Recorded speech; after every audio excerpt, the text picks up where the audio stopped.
नमस्कार दोस्तों, मैं अमित विशेष एक बार फिर आपके सामने हूं। कल रात एक हादसे में हमारे गांव के नीरज डढवाल की मृत्यु हो गई। ये बड़ा दुखद हादसा था। परिवार सन्न रह गया। हम लोग सारे आसपास के लोग सन्न हैं। इस हादसे के बाद से मायूसियत छाई हुई है हमारे पूरे क्षेत्र में। दुखद हादसा, युवा का जाना अचानक, और छोटा सा बच्चा है उसका, परिवार हंसता खेलता परिवार। भगवान उनकी आत्मा को शांति दे, परिवार को दुख सहने की शक्ति दे। और हम कोशिश करेंगे हम उनके परिवार की जो जैसे भी कोई उनकी ज़रूरत उनको पूरा कर पाएँ, उनकी कोई सेवा कर पाएँ, ये हम कोशिश करेंगे आने वाले दिनों में भी। और बात चल रही थी हमारी कल भी कि हिमाचल सरकार ने एक ऐसा कानून काला बना दिया जिसमें चोरी करने वाले को सज़ा नहीं है, बल्कि जिसके घर में चोरी हुई है उसको सज़ा होगी। और ये कानून बड़े गुपचुप तरीके से अचानक लॉन्च कर दिया गया सरकार ने, और बहुत बड़ा ये पासा फेंका है। जनता भी, अभी तो जनता को ये समझ में ही नहीं आया है कि हो क्या रहा है। लेकिन देखिए ना कि अगर आपकी ज़मीन में रात को किसी ने बालू बजरा ये चोरी कर लिया जेसीबी के द्वारा, और आप शिकायत करने चले गए थाने में, तो आपके अगेंस्ट एफआईआर दर्ज होगी। अगर आप नहीं भी गए हैं तब भी कोई भी जाकर के आपके अगेंस्ट एफआईआर दर्ज करवा देगा कि भैया फलाने के ज़मीन में से इतने इतने बाहरी खड्डे हैं और वहाँ से बालू और ये जो बजरा है और रेत है ये चुरा लिया गया है।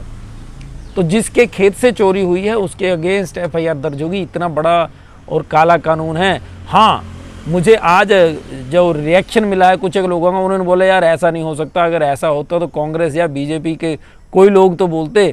तो आप पूछिए लोगों से, आप प्रश्न करिए उन नेताओं से जो आपका खैरख्वाह होने का दम भरते हैं, जो बोलते हैं कि हम आपके साथ हैं, हम जनता की सेवा के लिए हैं, हम फलानी पार्टी से हैं। आप उनसे पूछिए कि आप लोग इस मुद्दे के ऊपर क्यों नहीं बोल रहे हैं। कानून तो ऐसा होना चाहिए था कि अगर किसी के क्षेत्र में जहाँ पे भी स्टोन क्रैशर हो, वहाँ पे अगर खड्डे हैं, वहाँ पे अगर अवैज्ञानिक खनन हो रहा है रात के देखिए ना, रात के समय खनन होता है, ट्रक जा रहे हैं, जेसीबी चलती है, स्टोन क्रैशर चल रही है, जबकि गवर्नमेंट ने बोला कि ये बंद है। हम साधारण जनता हैं, हमें पता है, हमें आवाज़ें आती हैं, ट्रैक्टर चल रहे हैं, ट्रॉलियाँ चल रही हैं। सरकार सोई हुई है, इनको नहीं दिखाई देता। छोड़िए, नहीं दिखता। सड़क पे इतने बड़े ट्रक चले जाते हैं, आपको दिखाई नहीं देता। आप उन सड़कों पे जहाँ पे सीसी कैमराज हैं वही निकलवा लो, रात के समय कितनी दुनिया जाती है।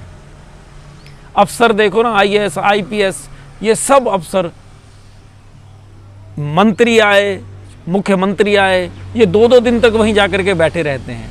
लेकिन ये खनन अगर रोकना है, इनमें दम हो, अगर इन्होंने रोकना हो तो ये रोक सकते हैं।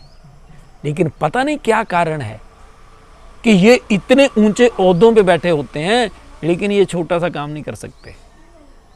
इनका कानून साधारण जनता तक इनकी लठ चलता है, साधारण जनता को डराते हैं। आप देखना कहीं जब कोई आईएएस आईपीएस निकल रहा हो ना अपने ऑफिस से, देखना कैसे आसपास 5-7 बंदे खड़े हो जाते हैं, जैसे पता नहीं कौन राजा महाराजा निकल रहा हो, जो इनके सामने साधारण जनता न कहीं आ जाए। और कानून इनके साधारण जनता के लिए होते हैं, बड़े लोगों के लिए कोई कानून नहीं। दुखद है लेकिन सत्य है। लेकिन जब ये अफसर बनते हैं उससे पहले इनके मन में भी जो बातें हम कह रहे होते हैं यही होती हैं। अफसर बनते ही ये सब भूल जाते हैं। नेताओं की बात मैं बिल्कुल नहीं करूँगा, क्योंकि नेताओं को जब हम चुनते हैं तब ज़्यादातर लोग अपनी जाति या पार्टी देख करके उसको वोट देते हैं। तो अगला अपनी जाति और पार्टी के नाम पे काम करता है। इन्होंने जो काम करा, ये बीजेपी भी ऐसा ही कुछ करती। बीजेपी से मुझे कोई बड़ी ज़्यादा आशा नहीं है इस मामले में। पहले बीजेपी का ही राज था, वो भी वैसे ही थे। हाँ, और एक और बात मैं कह दूं, ये जो हिंदू या मुस्लिम करते हैं, मैं आपको बताऊं, अभी ओलंपिक्स में हमारे प्लेयर्स जा रहे हैं खेलने के लिए, पेरिस ओलंपिक्स में। आप देखना, अगर कोई प्लेयर क्वालिफाई करता है, क्लियर कर जाता है अपने फील्ड में, मान लो एथलेटिक्स में कोई चला गया, तो आप देखना कि अगर कोई सिख परिवार से है तो वो लिखते हैं सिख बच्चे ने, फलाने ने क्वालिफाई किया, सिखों का नाम रोशन किया। मुस्लिम कम्युनिटी से आएगा तो वो लिखेंगे मुस्लिम।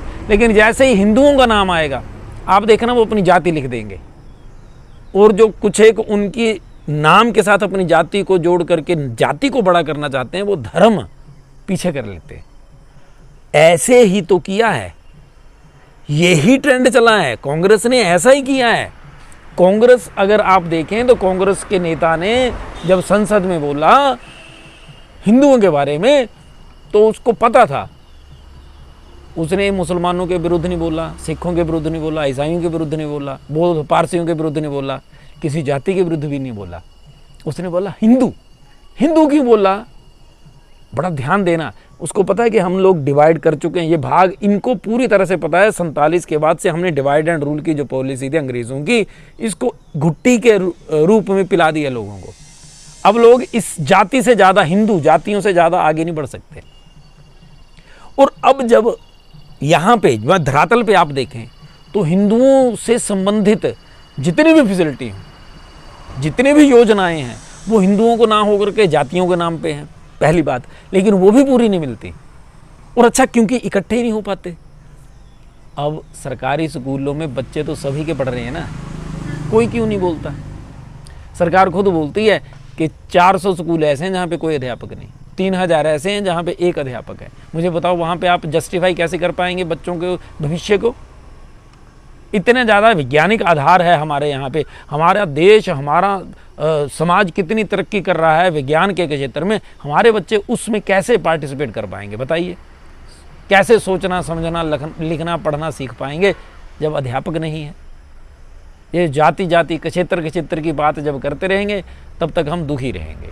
रही बात मेरी, मैं तो बोलता रहूँगा, क्योंकि मेरा तो टारगेट है, कि हमारा पूरा क्षेत्र के बच्चे, हिमाचल से बच्चे उभर करके सामने आएँ और पूरी दुनिया में नाम रोशन करें। हमारे क्षेत्र में शिक्षा भी बढ़े, हमारे क्षेत्र में खेलने भी बढ़े, हमारे क्षेत्र का पर्यावरण स्वच्छ हो जाए, हमारी नदी बच जाए, ये ना मरे। इन सब प्रश्नों के साथ, इन सब विचारों के साथ मैं रेगुलर आपके सामने प्रकट होता रहूँगा। आपके विचार आमंत्रित हैं, आपका सहयोग भी आमंत्रित रहेगा। आप शेयर करिएगा वीडियो, कमेंट जरूर करिएगा। अगर आपको कुछ लगता है, सुझाव देना है, तो इससे मोटिवेशन मिलती है। साधारण, जब मेरे जैसा कोई साधारण व्यक्ति कोशिश कर रहा हो और आपका कमेंट आ जाए, आप लोगों की मोटिवेशन ताकत दे देती है। और कोई फ़र्क नहीं पड़ता, मैं तो चला हुआ हूँ, मैं तो करूँगा ही। लेकिन अगर आपका सहयोग मिल जाए, जनता का सहयोग सबसे ज़्यादा ज़रूरी होता है, क्योंकि जनता, लोकतंत्र में जनता ही जनता चलता है। जितनी ज़्यादा जहाँ भीड़ हो जाएगी वो बात मानी जाती है। और अगर ये मुद्दे आपको लगता है कि मनवाने चाहिए सरकार से, तो आप लगातार सहयोग करते रहिए।